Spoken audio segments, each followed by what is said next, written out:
په کابل کې یو شمېر میرمنې وایي چې د صحي برخې په څیر د ښځینه‌وو ته په نورو برخو کې هم د کار کولو اجازه ورکړل شي.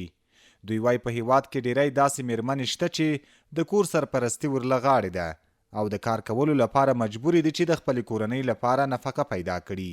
خو دا چې اسلامي امارت په دولتي او غیر دولتي ادارو کې پر ښځینه کارکوونکو محدودیتونه لګولي دي، ورسره جوخت د ځینو شخصي شرکتونو او د کور سرپرستو میرمنو اقتصادي حالات خراب او ستونزې زیاتې شوي دي.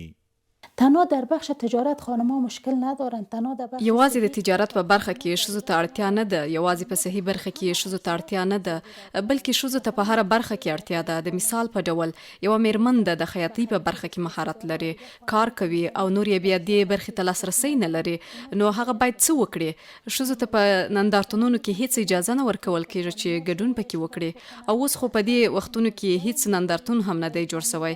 دویم دا چې اوس ښځې یوازې په صحي برخه کې فعالیت کوي، دا سمه ده، خو ګوري یوازې صحي برخه بسنه نه کوي، لکه اوس چې داسې محدودیتونه پر ښځو لګېدلي چې یوازې باید په څو مشخصو ځایونو کې کار وکړي. ښځو ته په هره برخه کې اړتیا ده او باید کار وکړي. په کابل کې د یو خصوصي پوهنتون استاد عابده بابکرخیل له اسلامي امارت څخه غواړي چې ښځینه‌وو ته باید د اسلامي قوانینو په چوکاټ کې په هره برخه کې د کار کولو اجازه ورکړي. دلته په افغانستان کې یو د حق موضوع ده چې زیاتره خلک وایي ادعا کوي چې په افغانستان کې د ښځو حق تر پښو لاندې شوی ده. بل دلته د مجبوریت موضوع ده. که افغانستان ښځې د خپل مثلا د حقه تېرې شي، د مجبوریت نه څنګه تېرې شي؟ هغوی مجبوره دي چې خپل د کورنۍ د رفع د حوایجو لپاره حتما یو څه کار وکړي او قانوني مشروع لاره باندې خپل هغه ضرورت چې دی هغه پوره کړي. په کابل کې یو شمېر هغه نجونې چې اوسمهال ژمني کورسونه تعقیبوي، دوی وایي موږ سترې هیلې لرو او د دې لپاره لا هم زحمت کوو تر څو هغه هدف ترلاسه کړو چې په راتلونکي کې د خپلې کورنۍ او هیواد لپاره یو څه وکړو.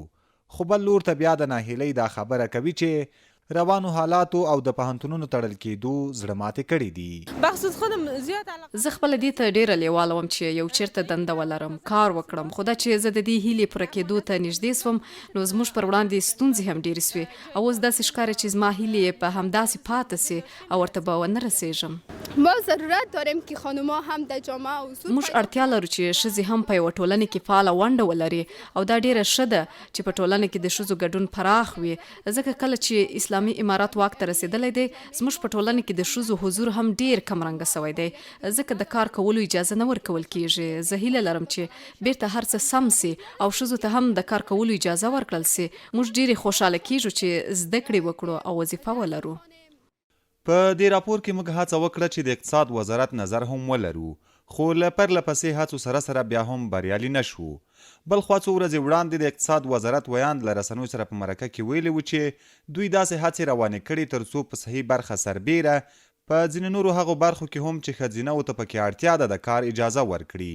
خو بل لور ته بیا ډیری هغه میرمنې چې پخوا په دولتي او غیر دولتي ادارو کې په دندو بوختې وي بې سرنوشته دي. عزت الله احمدزی، CMG کابل.